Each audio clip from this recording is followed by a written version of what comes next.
श्रीहरिस्तोत्रम् जगज्जालपालं चलत्कण्ठमालं शरच्चन्द्रभालं महादैत्यकालं नभोनीलकायं दुरावारमायम् सुपद्मासहायं भजेऽहं सदाम्भोधिवासं गलत्पुष्पहासं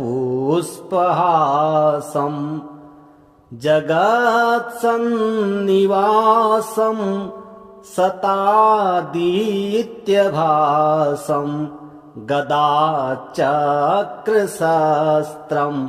लसत्पीतवस्त्रं हसच्चारुवक्त्रं भजेऽहं रमाकण्ठहारं श्रुतिव्रातसारं जलान्तर्विहारं धराभारहारं चिदानन्दरूपं मनोज्ञस्वरूपं धृतानेकरूपं भजेऽहं जराजन्महीनं परानन्दपीनं समाधानलीनं सदैवानवीनं जगज्जन्महेतुं सुरानीककेतुं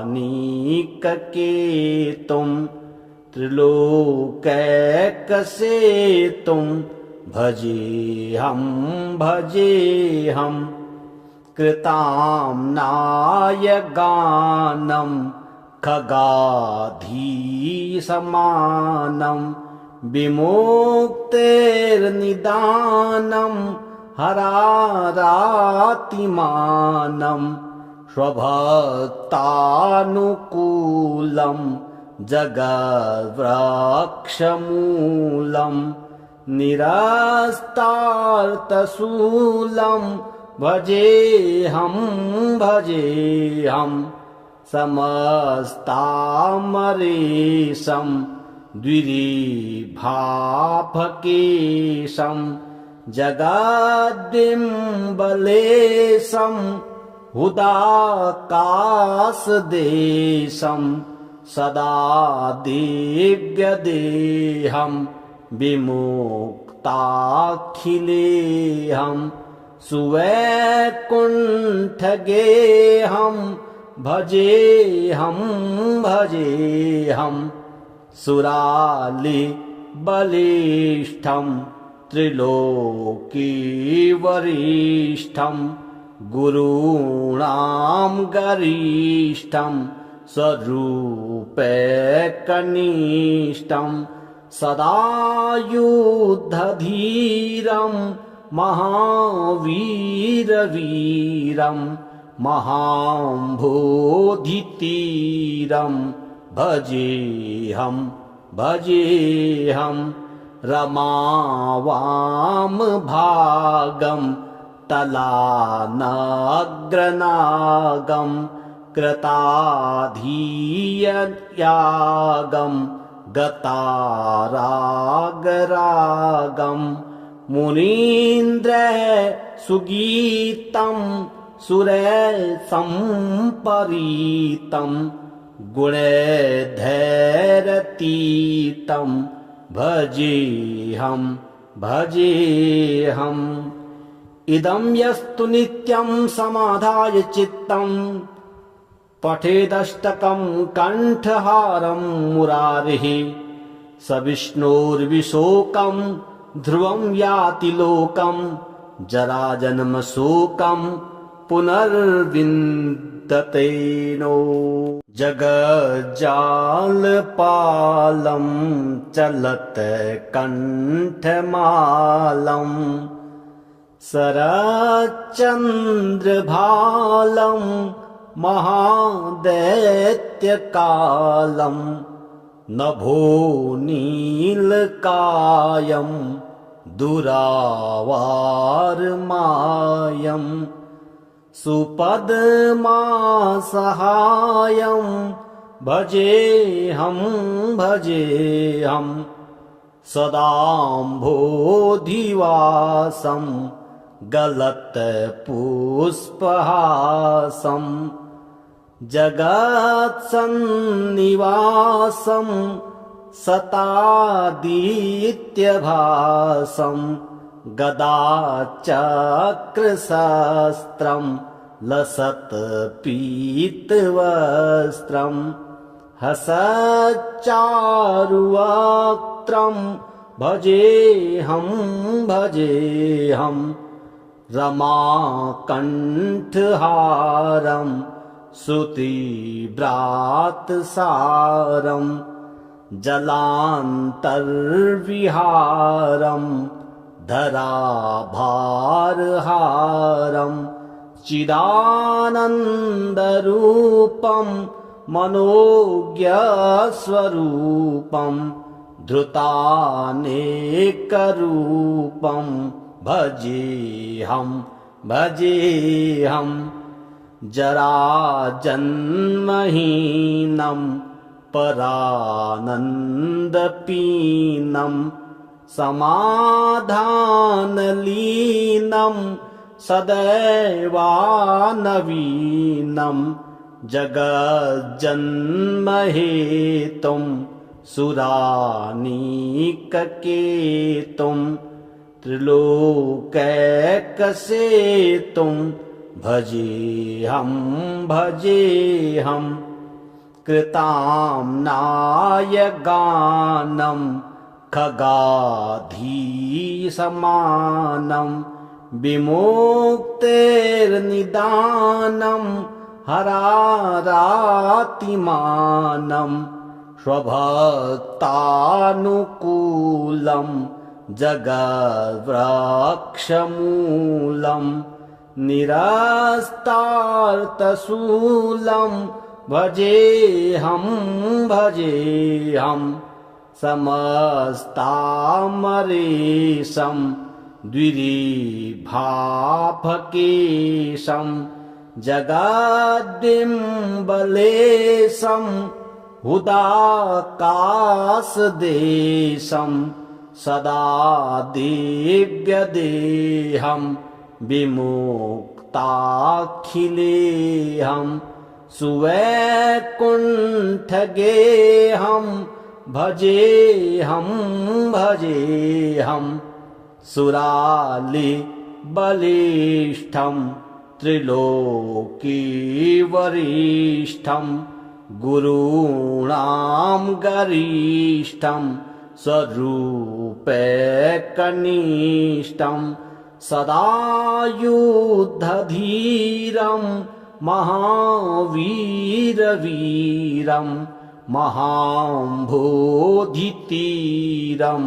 भजेऽहं रमावामभागं तलानग्रनागं कृताधीययागं गतारागरागं मुनीन्द्रः सुगीतं सुरसम्परीतं गुणैर्धैरतीतं भजेऽहम् इदं यस्तु नित्यं समाधाय चित्तं पठेदष्टकं कण्ठहारं मुरारिः स विष्णोर्विशोकं ध्रुवं याति लोकं जराजन्मशोकं पुनर्विन्दते नो। जगज्जालपालं चलत्कण्ठमालं शरच्चन्द्रभालं महादैत्यकालं नभोनीलकायं दुरावारमायं सुपद्मासहायं भजेऽहं सदाम्भोधिवासं गलत्पुष्पहासं जगत्सन्निवासं शतादित्यभासं गदाचक्रशस्त्रं लसत्पीतवस्त्रं हसच्चारुवक्त्रं भजेऽहं रमाकण्ठहारं श्रुतिव्रातसारं जलान्तर्विहारं धराभारहारं चिदानन्दरूपं मनोज्ञस्वरूपं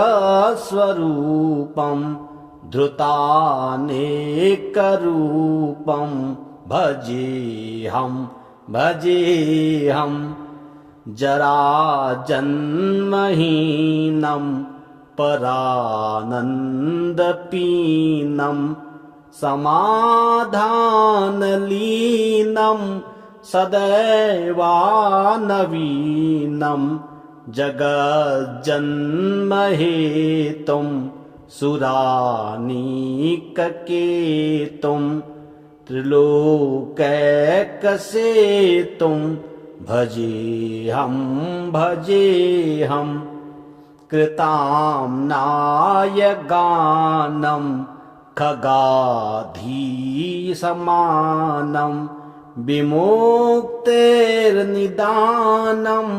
हरारातिमानं स्वभक्तानुकूलं जगद्वृक्षमूलं निरस्तार्थशूलं भजेऽहं समस्तामरेशं द्विरेभाफकेशं जगद्बिम्बलेशं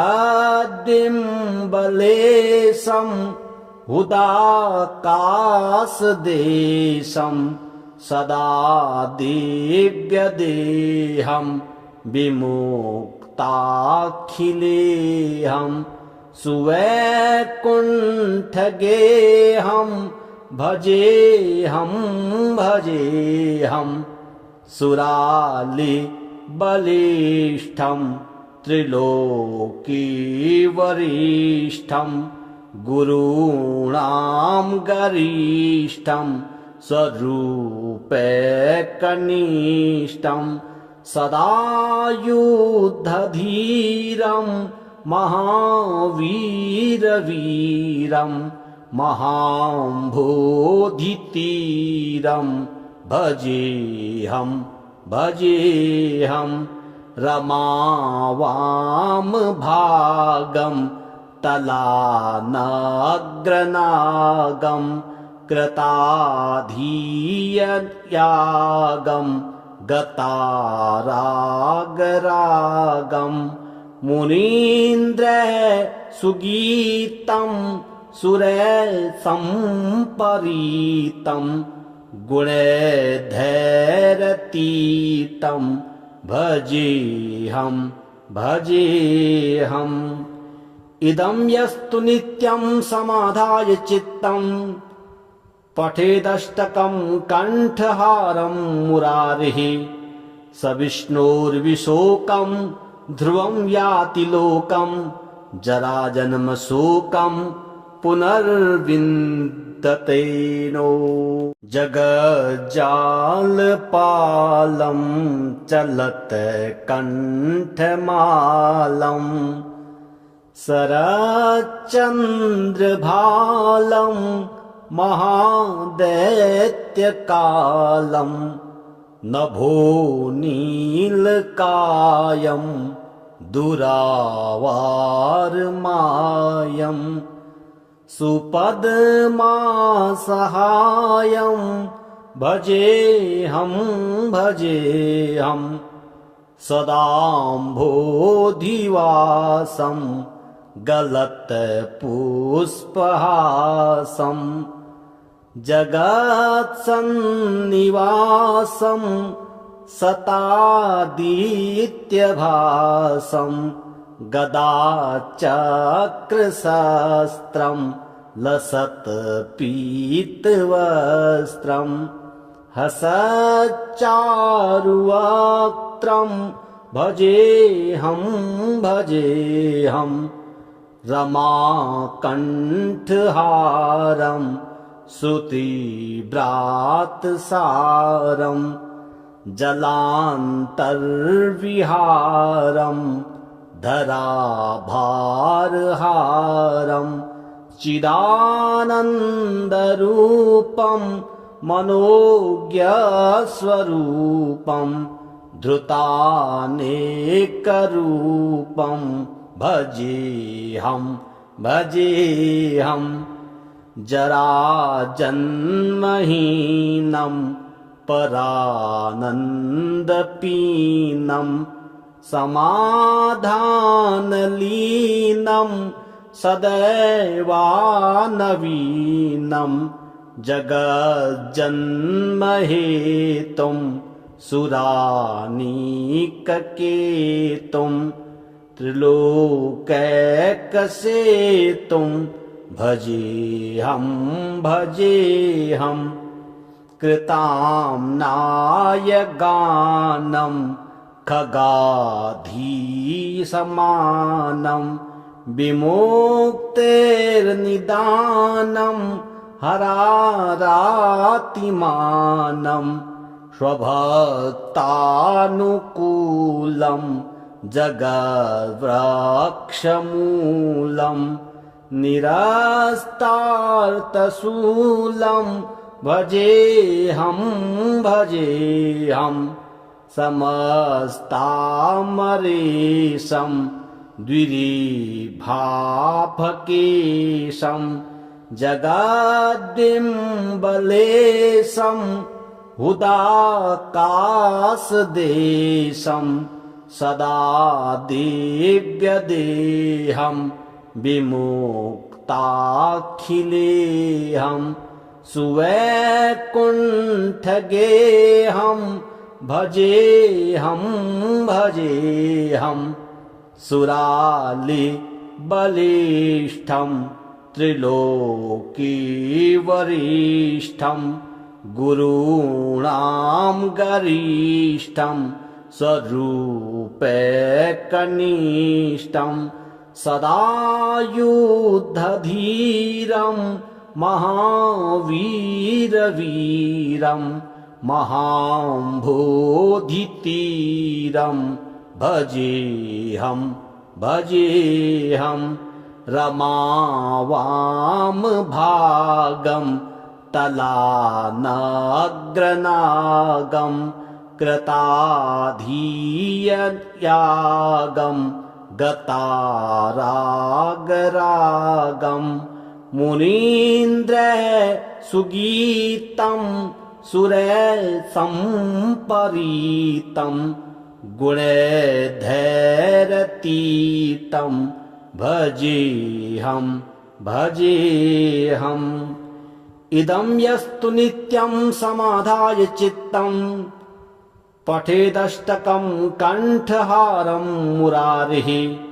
स विष्णोर्विशोकं ध्रुवं याति लोकं जराजन्मशोकं पुनर्विन्दते नो। जगज्जालपालं चलत्कण्ठमालं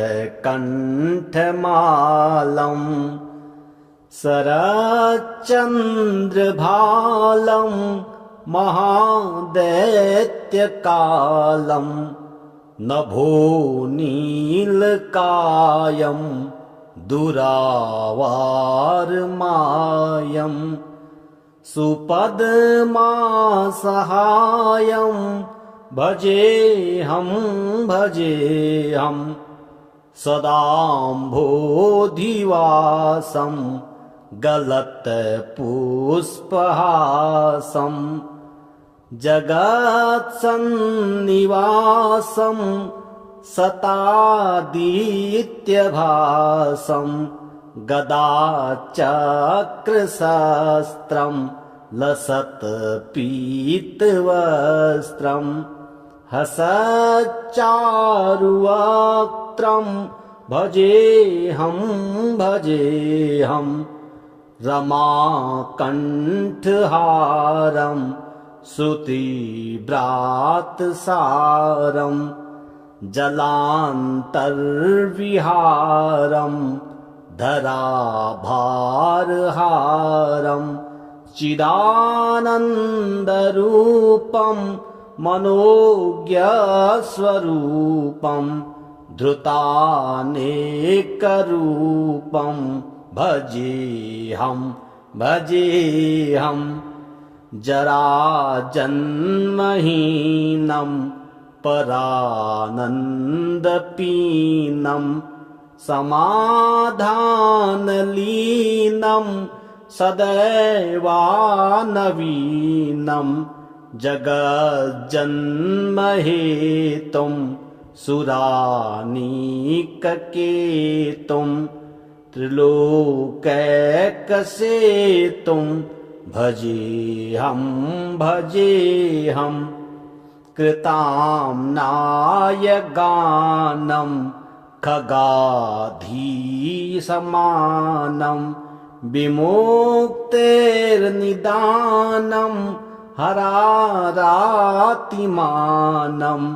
स्वभक्तानुकूलं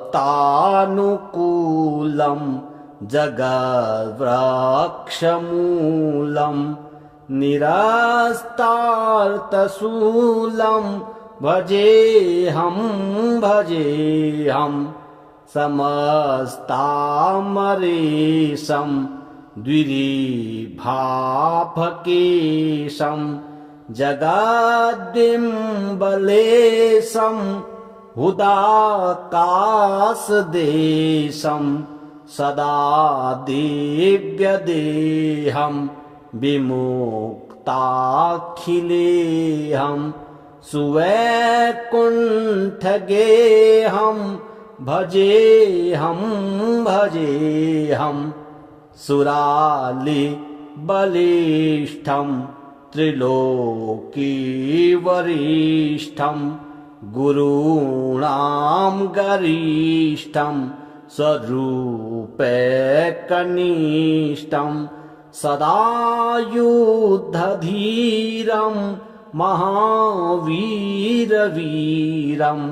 महाम्भोधितीरं भजेऽहं रमावामभागं तलानग्रनागं कृताधीययागं गतारागरागं मुनीन्द्रः सुगीतं सुरसम्परीतं गुणैर्धैरतीतं भजेऽहं इदं यस्तु नित्यं समाधाय चित्तं पठेदष्टकं कण्ठहारं मुरारिः स विष्णोर्विशोकं ध्रुवं याति लोकं जराजन्मशोकं पुनर्विन्दते नो जगज्जालपालं चलत्कण्ठमालं शरच्चन्द्रभालं महादैत्यकालं नभोनीलकायं दुरावारमायं सुपद्मासहायं भजेऽहं सदाम्भोधिवासं गलत्पुष्पहासं जगत्सन्निवासं शतादित्यभासं गदाचक्रशस्त्रं लसत्पीतवस्त्रं हसच्चारुवक्त्रं भजेऽहं रमाकण्ठहारं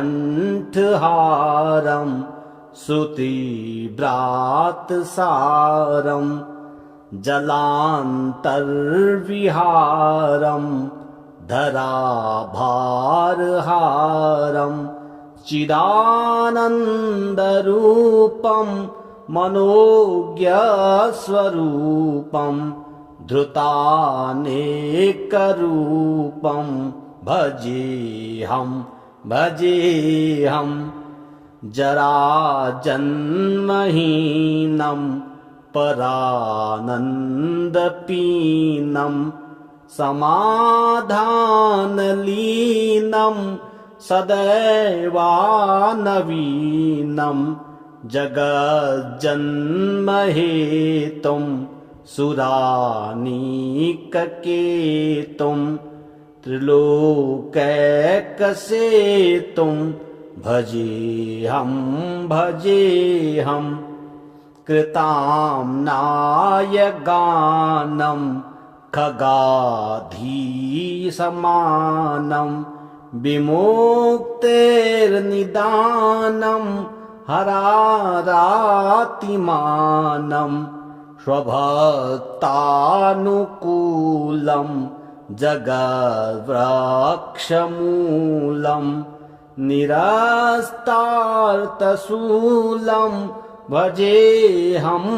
भजेऽहं समस्तामरेशं द्विरेभाफकेशं जगद्बिम्बलेशं हुदाकाशदेशं सदा दिव्यदेहं विमुक्ताखिलेऽहं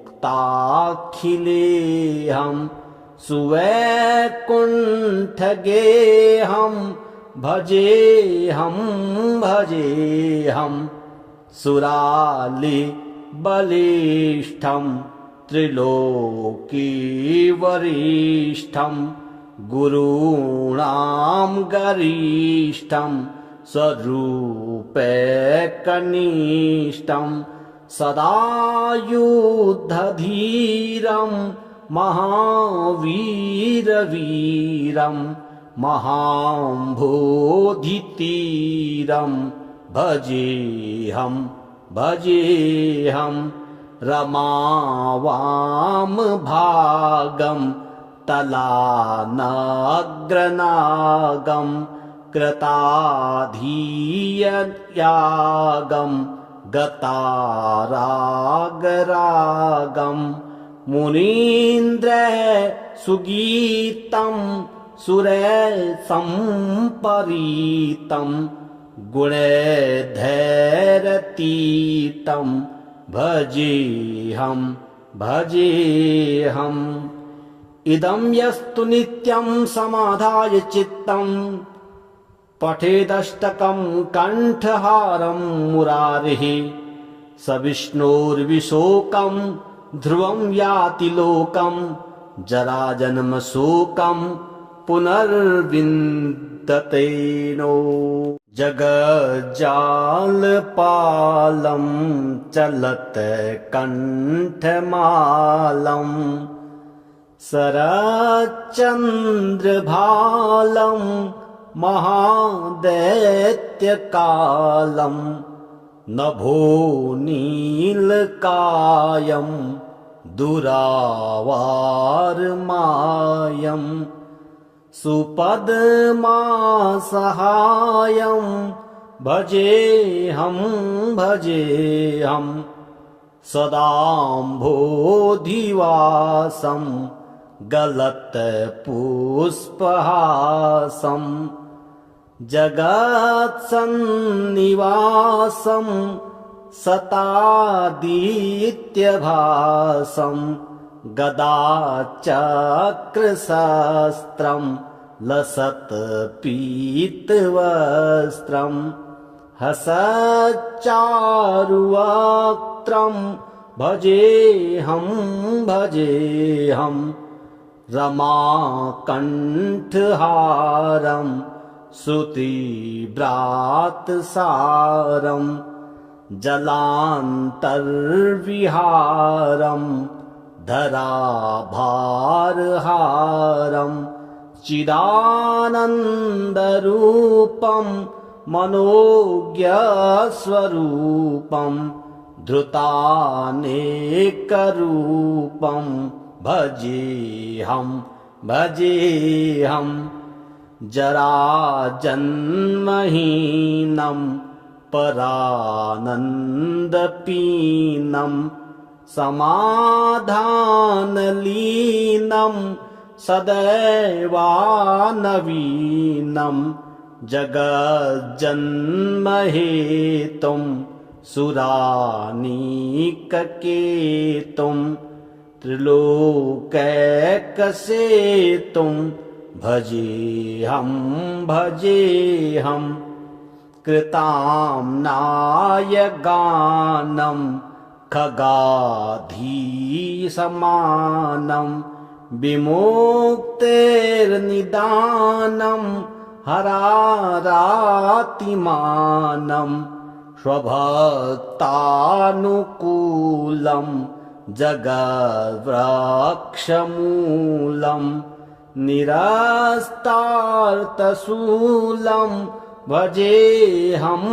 भजेऽहं समस्तामरेशं द्विरेभाफकेशं जगद्बिम्बलेशं हुदाकाशदेशं सदा दिव्यदेहं विमुक्ताखिलेऽहं सुवैकुण्ठगेऽहं भजेऽहं सुरालिबलिष्ठं त्रिलोकीवरिष्ठं गुरूणां गरिष्ठं स्वरूपैकनिष्ठं सदा युद्धधीरं महावीरवीरं महाम्भोधितीरं भजेऽहं रमावामभागं तलानग्रनागं कृताधीययागं गतारागरागं मुनीन्द्रः सुगीतं सुरसम्परीतं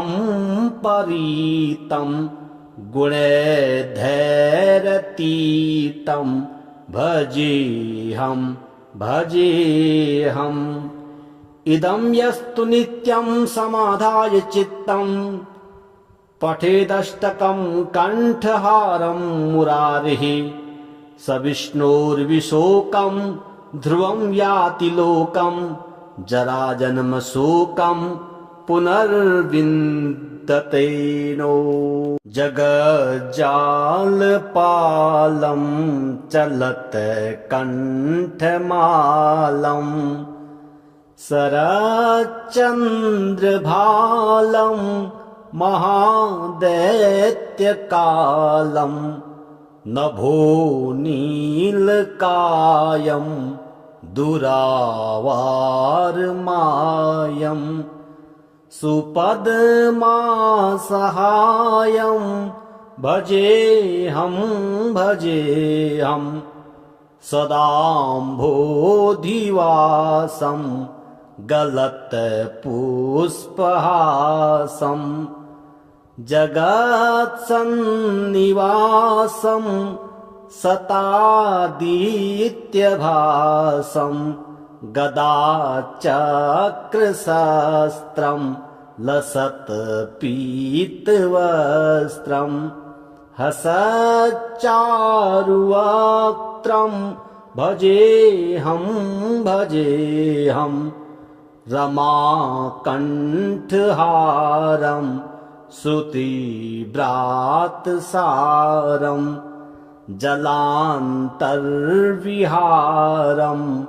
धराभारहारं चिदानन्दरूपं मनोज्ञस्वरूपं धृतानेकरूपं भजेऽहं भजेऽहं जराजन्महीनं परानन्दपीनं समाधानलीनं सदैवानवीनं जगज्जन्महेतुं सुरानीककेतुं त्रिलोकैकसेतुं भजेऽहं भजेऽहं कृताम्नाय गानं खगाधीसमानं विमुक्तेर्निदानं हरारातिमानं स्वभक्तानुकूलं जगद्वृक्षमूलं निरस्तार्थशूलं भजेऽहं भजेऽहं समस्तामरेशं द्विरेभाफकेशं जगद्बिम्बलेशं हुदाकाशदेशं सदा दिव्यदेहं विमुक्ताखिलेऽहं सुवैकुण्ठगेऽहं भजेऽहं भजेऽहं सुरालिबलिष्ठं त्रिलोकीवरिष्ठं गुरूणां गरिष्ठं स्वरूपैकनिष्ठं सदा युद्धधीरं महावीरवीरं महाम्भोधितीरं भजेऽहं भजेऽहं रमावामभागं तलानग्रनागं कृताधीययागं गतारागरागं मुनीन्द्रः सुगीतं सुरसम्परीतं गुणैर्धैरतीतं भजेऽहं भजेऽहम् इदं यस्तु नित्यं समाधाय चित्तं पठेदष्टकं कण्ठहारं मुरारिः स विष्णोर्विशोकं ध्रुवं याति लोकं जराजन्मशोकं पुनर्विन्दते नो।